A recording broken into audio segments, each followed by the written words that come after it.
बिस्मिल्लाहिर्रहमानिर्रहीम। अस्सलाम वालेकुम। मैं हूं ज़हीर आलम। आज हम आपको दो ममालिक की तरक्की का राज जो है वो बताएंगे। पहला जापान और दूसरा पाकिस्तान।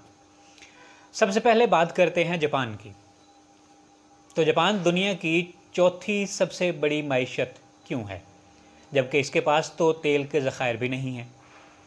जोग्राफियाई लिहाज से जापान जर्मनी से बड़ा है, लेकिन इसके 75% इलाके गैर आबाद हैं और 80% इलाके पहाड़ी हैं। सिर्फ 13% ज़मीन काश्तकारी के लिए दस्तयाब है।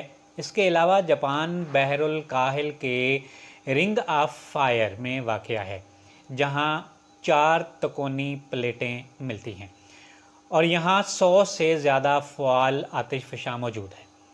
जापान की आबादी 127 मिलियन है, जिनमें से ज़्यादातर 4 बड़े जज़ीरों क्योशो, शिकोको, होन्शो और होकाइडो में रहते हैं, जबकि कुछ लोग तकरीबन 7,000 छोटे जज़ीरों में रहते हैं। 29% आबादी की उम्र 65 साल या इससे ज़्यादा है, जो जापान को दुनिया के सबसे ज़्यादा बूढ़े ममालिक में से एक बनाती है। जापान के पास कम म्यार का कोयला, महदूद तेल और गैस के ज़खायर और कई मादनियात की कमी है। इन चैलेंजों के बावजूद जापान एक सनती तौर पर अमीर मुल्क बनकर उभरा और जदीद टेक्नोलॉजी के मैदान में दुनिया की क़यादत कर रहा है। और वो कैसे क़यादत कर रहा है? नंबर 1, तालीम और तहकीक।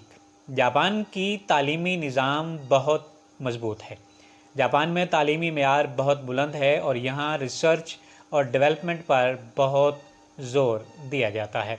इसकी यूनिवर्सिटियाँ और तहकीकी इदारे दुनिया के बेहतरीन इदारों में शुमार होते हैं। नंबर 2, टेक्नोलॉजी और सनत। जापान ने टेक्नोलॉजी में बेपनाह तरक्की की है। ये मुल्क रोबोटिक्स, इलेक्ट्रॉनिक्स, ऑटोमोबाइल और बायो टेक्नोलॉजी में आलमी रहनुमा है। सोनी, टोयोटा, होंडा और पैनासोनिक जैसे जापानी ब्रांड दुनिया भर में मारूफ हैं। नंबर 3, मुआशरती नज़्म व ज़ब्त। जापानी मुआशरत में नज़्म व ज़ब्त, मेहनत और लगन की बहुत अहमियत है। लोगों में काम की लगन और दयानतदारी बहुत ज़्यादा है, जो कि मुआशी तरक्की का अहम उनसर है। नंबर 4 है इक़्तिसादी पॉलिसी और हुकूमत। जापान की इक़्तिसादी पॉलिसियाँ भी बहुत मुअस्सर हैं। हुकूमत ने मुख्तलिफ़ वक्तों पर अहम इक़्तिसादी इस्लाहात की हैं, जो कि मुल्की मईशत को मुस्तहकम करने में मददगार साबित हुई। नंबर 5 है बैनुल-अक़वामी तिजारत। जापान की बैनुल-अक़वामी तिजारत भी बहुत मजबूत है। ये मुल्क अपनी मसनूआत को दुनिया भर में बरामद करता है और इसके तिजारती शराकतदारों में अमेरिका, चीन और यूरोपीय यूनियन शामिल हैं। नंबर 6 है इंफ्रास्ट्रक्चर। जापान का इंफ्रास्ट्रक्चर बहुत तरक्की याफ्ता है। यहाँ की सड़कें, रेलवे, बंदरगाहें और हवाई अड्डे दुनिया के बेहतरीन हैं, जो कि तिजारती और तरक्की के लिए अहम हैं। नतीजा ये निकलता है कि इन तमाम अवामिल की बुनियाद पर जापान दुनिया की चौथी सबसे बड़ी मईशत है।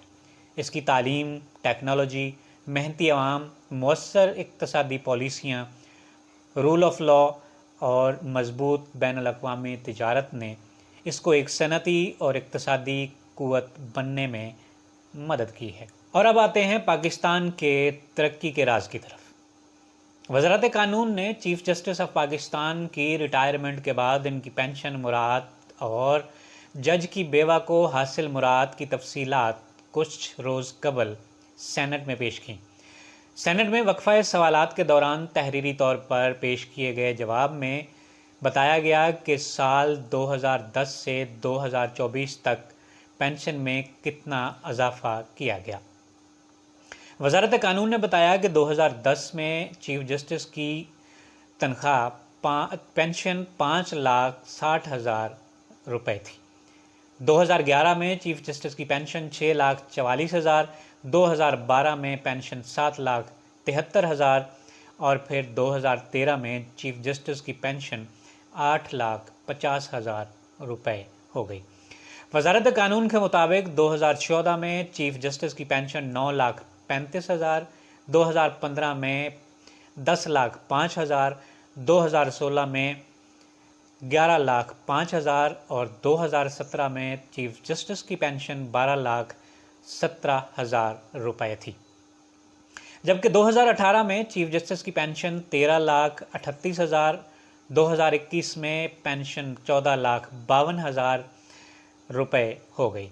وزارت قانون کا کہنا ہے کہ 2023 میں چیف جسٹس کی پینشن 16,57,000 روپے تھی اور 2024 میں چیف جسٹس کی پینشن بڑھ کر 23,90,000 روپے ہو گئی۔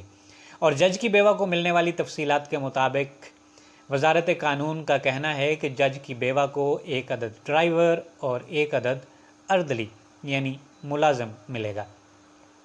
جج کی بیوہ کو 2,000 بجلی کے یونٹ فری اور مفت پانی کی سہولت بھی میسر ہوگی، یعنی وہ پانی کا بل ادا نہیں کرے گی۔ اور جج کی بیوہ کی ماہانہ 300 لیٹر پیٹرول بھی دیا جائے گا اور دیا جاتا بھی ہے، جبکہ جج کی بیوہ سے انکم ٹیکس بھی نہیں لیا جائے گا۔ تو ناظرین، یہ وہ تفصیلات ہیں جو آپ کو بتائی ہیں 2 ممالک کی، اور آپ خود اندازہ لگا سکتے ہیں کہ ہمارا ملک اتنی تیزی سے کیوں ترقی کر رہا ہے اور جاپان اتنا پیچھے کیوں ہے۔ آج کے لیے اتنا ہی، اجازت دیجیے۔